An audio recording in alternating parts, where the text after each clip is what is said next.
Ilha dos Gatos é um jogo competitivo de 1 a 4 jogadores, lançado pela AmiiboBR, com mecânicas de alocação de peças e draft de cartas. Então, vamos ao setup.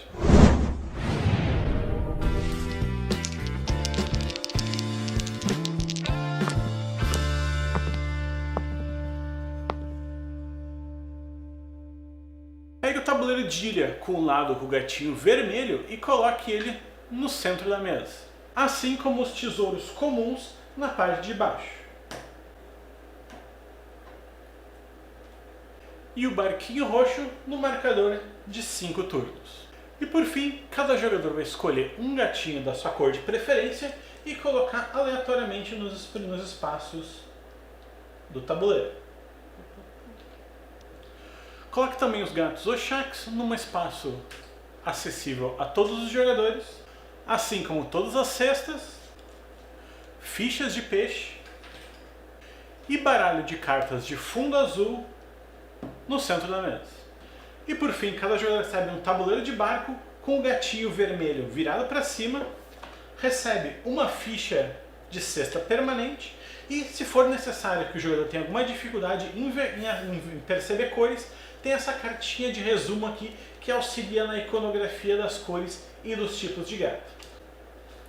E também coloque dentro do saco todas as fichas de gatos, que não são Oxax, e também as de tesouro raro, que são esses amarelinhos, e misture bem. Feito o setup, a gente pode começar a partida. Ilha dos Gatos é dividida em 5 rodadas, cada rodada com 5 fases cada uma. A fase de pescar, explorar, aprender, resgatar gatos e achar os raros. Então, vamos ver cada uma delas. A primeira coisa que acontece em cada rodada é sempre a colocação de gatos. A gente vai colocar 2 gatos por jogador em cada um dos campos. Nessa fase, um jogador vai sacar peças de dentro do saco até que tenham 2 gatos por jogador em cada um dos campos. Cada campo é representado por um lado da ilha, que tem esse marcador de 3 ou de 5. Caso quando um jogador estiver colocando os seus gatos, ele puxe uma carta de tesouro raro, essa peça de tesouro raro ela não conta para os 2 por jogador em cada lado da ilha, e sim ela é colocada aqui pertinho dos outros tesouros e o jogador continua puxando peças de gato.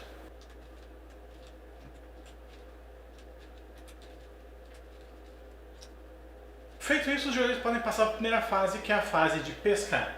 Ele vai receber esses peixes nessas fichas aqui, essa grande valendo 3, essa com valor de 1. Caso esteja jogando em 4 jogadores, é bem provável que nos próximos turnos futuros acabe os peixes e não tenha mais fichas. Com isso, os jogadores vão ter que achar alguma outra coisa para marcar esses peixes que eles vão ganhar no início do seu turno. Depois, a gente vai para a fase de explorar, onde cada jogador vai receber 7 cartas do baralho. Com as 7 cartas na mão, eles vão para a primeira fase de draft do jogo. Cada jogador vai pegar todas as cartas da sua mão, vai olhar elas e vai escolher 2 para ele ficar. O restante ele vai pegar e vai fechar e vai entregar para o jogador à sua direita ou à sua esquerda, dependendo da rodada do jogo. Na primeira rodada, os jogadores passam para a esquerda, na segunda para a direita, na terceira para a esquerda, na quarta para a direita e na quinta para a esquerda de novo. Depois que os jogadores receberem a sua nova mão, eles vão novamente olhar e escolher mais 2 cartas e passar as 3 que sobraram. Vão receber 3 novas cartas, que eles vão escolher 2 e passar a uma que sobrou, e vão finalmente receber uma última carta que vão simplesmente adicionar na sua mão. Com essa mão de 7 cartas escolhida, o jogador vai escolher quais cartas ele quer ficar e quais cartas ele quer descartar. Existem 5 tipos de cartas diferentes, cada uma sempre com o custo daquela carta representado no canto dela. O jogador vai escolher as cartas que ele quer ficar, por exemplo, essas daqui. Essas ele coloca num descarte virado para baixo, e agora ele vai pagar o custo que tem no cantinho ali em peixes de volta para o banco. Nesse caso aqui, eu vou pagar 13 peixes para o banco. E essas cartas agora são minhas. Cada uma dessas cartas é feita para ser jogada num momento específico da partida. Então, vamos ver cada uma delas. Primeiro, as cartas azuis. As cartas azuis podem ser 2 tipos: aprendizados públicos ou aprendizados normais. Os aprendizados são como se fosse uma condição, uma missão especial que vai dar pontos no final do jogo. Os aprendizados públicos eles dão pontos para todos os jogadores, enquanto os aprendizados normais eles dão pontos só para o jogador que comprou e baixou essa carta. As cartas verdes são as cartas que vão te dar cestas, botas ou cestas quebradas para os jogadores resgatarem os gatos na próxima fase. As cartas marrons são as cartas que vão dar o acesso ao jogador para ganhar um dos gatos Oshaks. Quando o jogador joga essa carta, ele vai pegar qualquer Oshak que ele vai poder escolher entre os disponíveis e automaticamente pegar ele para si. As cartas amarelas, elas te dão acesso a mais tesouros. Elas podem te dar acesso a tesouros pequenos ou tesouros comuns, que são os laranjinhas, ou inclusive aos tesouros raros, que dão 3 pontos para cada um no final do jogo, ou então inclusive mais tesouros comuns. Os tesouros comuns, eles não dão ponto nenhum, mas eles te ajudam a conseguir fechar mais do teu mapa. E por último, a gente tem as cartas roxas. As cartas roxas são cartas como se fosse uma magia instantânea que tu pode jogar em qualquer momento do teu turno, e eles fazem alguns bônus ou inclusive alguns quebra-regras para te ajudar na partida. Depois que todos os jogadores selecionaram e pagaram pelas suas cartas, a gente vai para a próxima fase, que é a fase de aprender. Na terceira fase, a fase de aprender, os jogadores vão ver as cartas azuis que eles têm na mão e vão baixar elas. Caso seja um aprendizado comum, eles baixam ele simplesmente fechado no centro da mesa. Vale lembrar que todos os aprendizados têm que estar visíveis em número para todos os outros jogadores. Tem que saber quantos aprendizados o jogador tem a todo momento. Enquanto que os aprendizados públicos, eles são colocados abertos na sua frente para todo mundo ver a condição especial de pontos que vão ter. Caso um aprendizado público te peça para te escolher uma cor de gato, o jogador vai pegar uma das fichinhas de gato de madeira disponíveis no centro da mesa e vai colocar ali em cima para representar a cor escolhida. Vale lembrar que nessa fase os jogadores são obrigados a jogar todas as cartas azuis que eles têm na mão, que são as de aprendizado. Eles não podem ficar segurando para um turno futuro. Depois disso, a gente vai para a quarta fase, que é a fase de resgatar os gatos, onde os jogadores vão gastar suas cestas para conseguir a maior quantidade de gatos possível. Nessa fase de resgatar gatos, os jogadores vão escolher as suas cartas verdes que eles querem usar. Eles podem inclusive guardar algumas cartas verdes na sua mão, eles não são obrigados a usar todas, e vão posicioná-las fechadas na sua frente. Depois que todos os jogadores tiverem escolhido, todo mundo vai revelar ao mesmo tempo e a gente vai somar quantas botas cada jogador tem. Cada carta dessas tem até 2 informações: número de cestas partidas e número de botas. O jogador que tiver a maior quantidade de botas é o jogador que vai ficar em primeiro lugar. Ou seja, ele vai ser o primeiro jogador a pegar os seus gatos. Vamos dizer que o vermelho seja o jogador com mais botas nessa rodada. Ele vai para primeiro. Vamos dizer que o azul e o azul e o verde empataram em segundo, então ele simplesmente mantém as suas posições em relação ao outro. E o roxinho ele ficou em último lugar. Então essa aqui vai ser a ordem dos jogadores em resgatarem gatos: vermelho, verde, azul e por último o roxo. Vai lembrar que essas cores aqui é simplesmente para os jogadores conseguirem se localizar entre si e não tem nenhuma relação com as fichas de gato que eles vão pegar durante a rodada. Então, começando pelo jogador que jogou mais botas, ele tem 2 escolhas no seu turno: ou ele vai resgatar algum gato, ou ele simplesmente passa e não resgata mais gatos durante essa rodada. Os jogadores podem ir fazendo isso no sentido da ordem das botas, até que todos os jogadores decidam ter passado, ou os 2 campos de gatos no centro da mesa estejam completamente vazios, sem gatos nenhum. Para resgatar um gato, o jogador simplesmente tem que ou virar uma das suas cestas, ou gastar uma das cestas que ele revelou no início da rodada, ou então gastar 2 meias cestas que valem como uma cesta comum. Então vamos dizer que eu gastei essas 2 cartas de meia cesta, que vai valer como uma cesta comum, e agora eu vou escolher um dos gatos para resgatar. Os gatos em cada campo tem um valor específico representado ali do lado. Ou eles podem ser gatos de valor 3 ou gatos de valor 5. Eu então simplesmente vou escolher um deles, vamos dizer eu quero esse daqui, eu vou pagar a quantidade de peixes respectivo, no caso 5 peixes, eu devolvo para o banco e agora eu vou encaixar esse gato aqui. A primeira peça adquirida pelo jogador pode ser colocada em qualquer espaço do seu tabuleiro. Ele só tem que respeitar algumas regrinhas de não poder sair para fora da delimitação do barco e também não pode ser colocada em cima de alguma outra peça já colocada. Ele pode inclusive atravessar essas paredes que estão desenhadas no barco, elas são só para arte. A partir da segunda peça que o jogador for adicionar na sua mesa, ela sempre tem que estar tocando alguma outra peça já existente.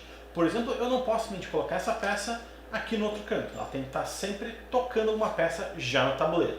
A não ser, obviamente, que eu jogue alguma carta que me permita fazer isso.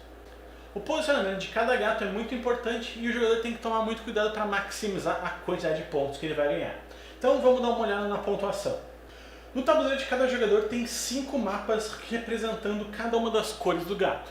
Caso o jogador posicione um gato da cor correspondente à cor daquele pergaminho barra mapa, o jogador ganha uma das peças de tesouro comuns, que são as laranjinhas, não confundir com os tesouros raros, são os amarelos, e pega ele imediatamente e posiciona no seu barco. Lembrando que uma peça sempre tem que estar tocando alguma outra peça já em jogo.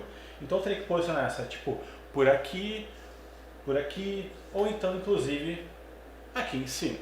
Como gatos são bichos bastante sociáveis, eles também se valorizam caso eles tenham grande quantidade da mesma raça. E nisso eles vão formando as suas famílias.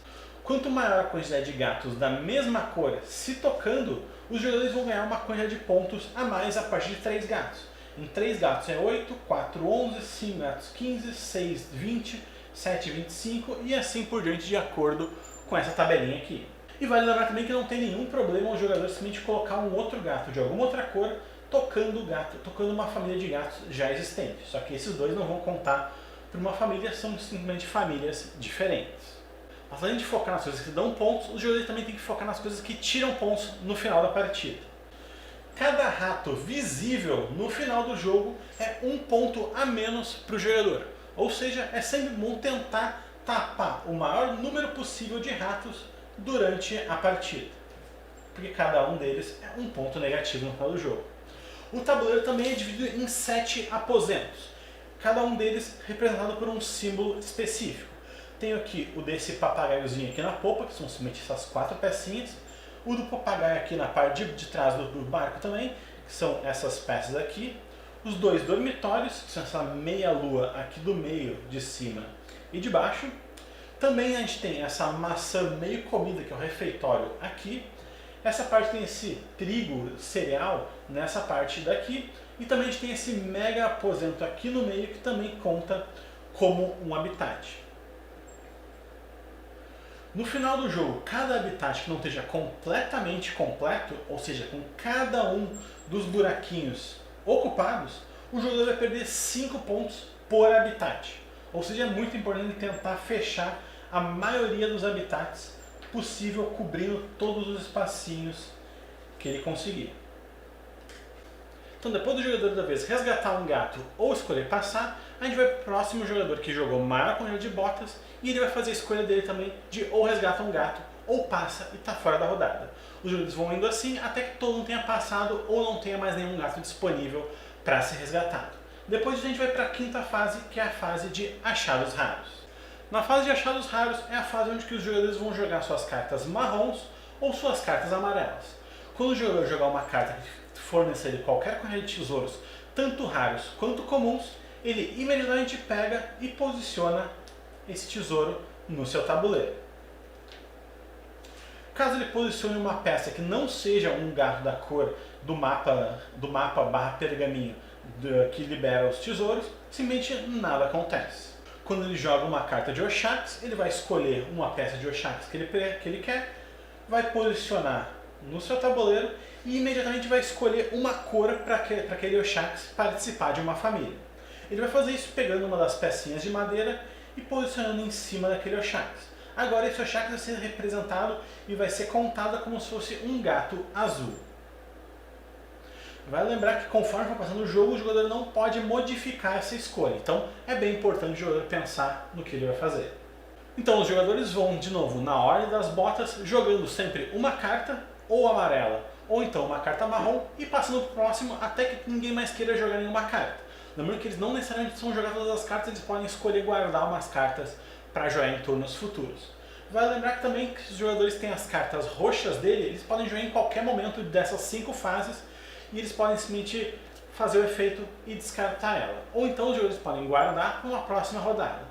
De uma rodada para outra, os peixes que sobraram e as cartas que sobraram na mão, elas permanecem com o jogador e eles não precisam descartar os peixes e nem pagar novamente na próxima rodada de exploração, eles não precisam pagar novamente por aquelas cartas. A última parte do turno é limpar os campos. O jogador vai pegar todos os gatos que não foram resgatados durante essa rodada e vai simplesmente devolver eles para a caixa do jogo, ou seja, aqueles gatos não voltam mais. Depois disso, a gente vai passar para a próxima rodada, onde vai simplesmente avançar o marcador de barco um espaço. Caso já tenham se passado todas as 5 rodadas, o jogo termina e a gente vai para a pontuação final. Na pontuação final, cada jogador vai pegar o seu bloquinho e a gente vai começar a somar todas as pontuações. O jogador vai somar a sua família azul, vai ver qual que é cada família que ele tiver acima de 3 gatos e marcar a pontuação assim: família verde, laranja, púrpura e vermelha. Vai somar os seus tesouros raros, 3 para cada tesouro raro posicionado no seu navio. Vai olhar os seus aprendizados e vai ver quantos pontos ele marcou em cada um. Os aprendizados públicos que foram disponíveis para todos os jogadores. Vai perder 1 ponto para cada rato visível no seu navio. Vai perder 5 pontos para cada aposento que não esteja totalmente completo no seu navio e vai marcar a sua pontuação final. O jogador que tiver a maior pontuação é declarado o vencedor. Em caso de empate, o jogador que tiver a maior quantidade de peixe sobrando é declarado o vencedor. Em caso de empate novamente, os jogadores dividem a vitória. Então, essas aqui eram as regras do Ilha dos Gatos. Espero que vocês tenham entendido tudo. Qualquer dúvida, deixem nos comentários que eu respondo o mais rápido possível. E se vocês quiserem experimentar tanto Ilha dos Gatos quanto uma grande variedade de jogos e forem de Porto Alegre região, passe aqui na X, links na descrição do vídeo. É isso pelo vídeo de hoje, até a próxima!